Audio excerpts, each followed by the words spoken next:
Caros estudantes de Plageder, então como eu havia antecipado para vocês no vídeo anterior, nesse módulo 4, a nossa intenção é fazer uma discussão no primeiro vídeo no processo histórico de apresentação de definição das políticas agrícolas no Brasil, para a partir da década de 1965, no vídeo seguinte, termos a possibilidade então, de fazer uma discussão a partir do Sistema Nacional de Crédito Rural. Então, nesses termos, que a gente pode verificar na nossa disciplina de Estado, Políticas Públicas e Desenvolvimento Rural no Brasil, uma ideia de processo histórico em que nos leva a, antes da década de 1930, uma lógica muito evidente de fazer política agrícola eventualmente e nessas circunstâncias, normalmente trabalhando a partir de política cambial, como já tínhamos visto no módulo anterior. Então, usar o processo de desvalorização da moeda nacional para garantir o barateamento das exportações dos produtos agrícolas brasileiros. O que acontece, então, lá no início do século XX, né, em 1906, o chamado Acordo de Taubaté, em que ele está vinculado a crises relacionados ao complexo cafeeiro, né? É uma tentativa, então, antes da década de 1930, de disciplinar e de socorrer o principal produto de exportação brasileira à época, que era o café.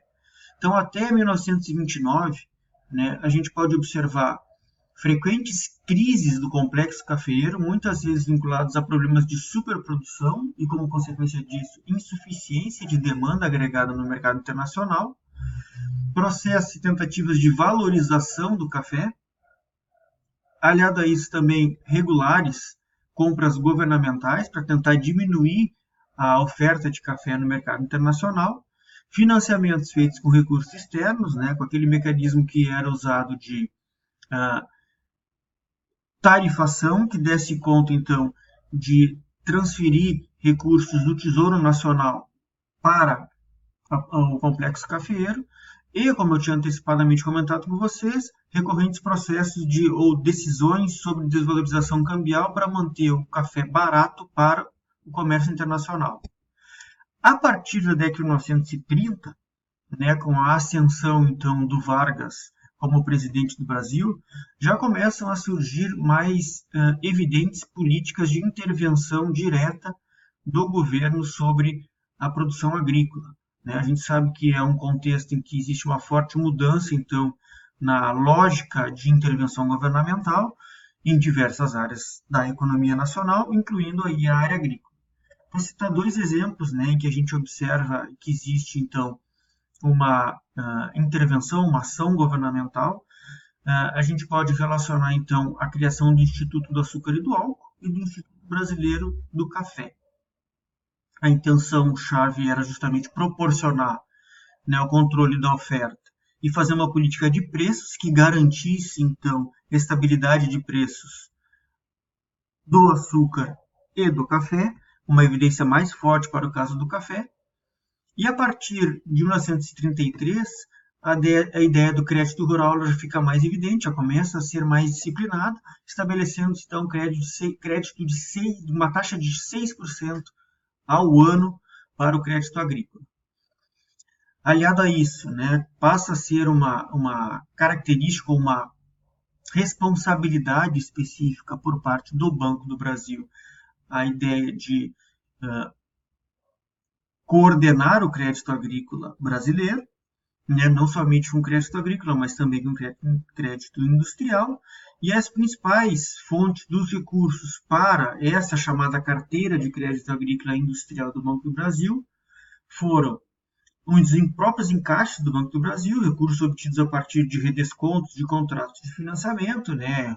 A gente viu isso, né, no módulo 2, a política de redesconto. Né? Na verdade, são juros cobrados, né, por empréstimos feitos pela autoridade monetária. Então, esse dinheiro poderia passar a ajudar no fundo da carteira de crédito agrícola e industrial. Além disso, letras hipotecárias e bônus emitidos pelo próprio Banco do Brasil, depósitos previstos em lei, então aqueles fundos, né, constitucionais ou fundos legais. Além disso, garantias de execução de contratos firmados, recursos dos institutos de previdência, E, aliado a isso, também outros tributos e contribuições que poderiam ajudar no financiamento do setor rural, né? Na década de 40, mais especificamente em 1943, né, surge a Comissão para Financiamento da Produção e a Política de Garantia de Preços Mínimos. Política essa que está em vigor até os dias atuais. Em 1945, a regulamentação dessa política de garantia de preço mínimo para garantir preço mínimo para arroz, feijão, amendoim, soja, milho e girassol. Na esteira desse conjunto de políticas estatais de suporte à agricultura brasileira, vai surgir o serviço de extensão rural. E, na década de 50 até o início dos anos 60, uma forma adicional de proteger a produção agrícola e a produção nacional, no chamado regime de ágios e bonificações, né, que seria baseado num regime de taxas múltiplas de câmbio. Simplificadamente, o produto que tivesse similar nacional teria, na hipótese de um interesse em importação, né, uma taxa de câmbio mais elevada. Em outras palavras, o dólar caro para quem quisesse importar produtos com similares nacionais. E para quem quisesse importar produtos sem similares nacionais, especificamente bens de capital, fosse para o setor agrícola, fosse para o setor industrial, teriam então uma vantagem de poder comprar dólares mais baratos para a importação desses itens. Na década de 1960, né, mais especificamente em 1962, né, o governo João Goulart, ainda que tenha sido um período bastante restrito, teve a intenção de criar um aparato institucional para dar suporte, né, à política agrícola, a criação da Companhia Brasileira de Abastecimento, a Companhia Brasileira de Armazéns e a Superintendência Nacional do Abastecimento. Então, seriam órgãos de suporte à agricultura. Com o Sistema Nacional de Crédito Rural, que vai ser o objeto principal do nosso próximo vídeo, a gente já passa a ter uma caracterização mais ampla de aparato de suporte à agricultura brasileira. Então, nesse slide faço então conexão com o próximo vídeo que nós teremos, em que a intenção é criar um crédito para produtores rurais e cooperativas, com um aparato de creditício para investimento, custeio e comercialização, buscando manutenção de taxas de juros mais baixas, com fortalecimento a priori de pequenos e médios produtores, com fontes diversas de financiamento ligadas ao próprio setor rural, valores relativos à isenção de recolhimentos, recursos próprios de integrantes do sistema de crédito rural. Além disso, valores vinculados ao Banco Central do Brasil, ou BACEN, pelo sistema bancário, e bônus do crédito rural, hipotecário, títulos similares, elementos ou fontes que já vinham aparecendo desde o governo Vargas. Aliado a isso também multas que seriam direcionadas para o financiamento do Sistema Nacional de Crédito Rural, e resultados de operações de financiamento, recursos que não necessariamente teriam origem exclusivamente no Sistema Nacional, Sistema Financeiro Nacional.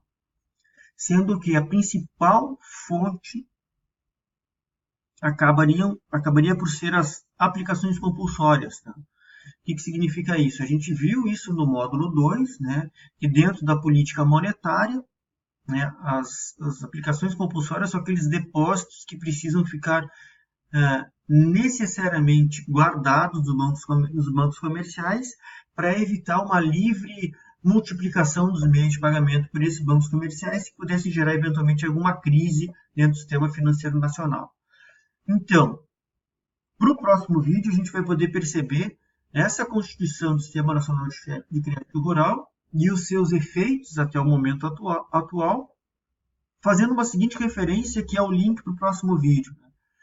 Tudo que a gente precisar de informação concreta sobre crédito rural, a gente vai buscar no Banco Central do Brasil, no Manual do Crédito Rural. Ok? Então, no próximo vídeo, nós detalhamos esses outros elementos que nos trazem até o século XXI.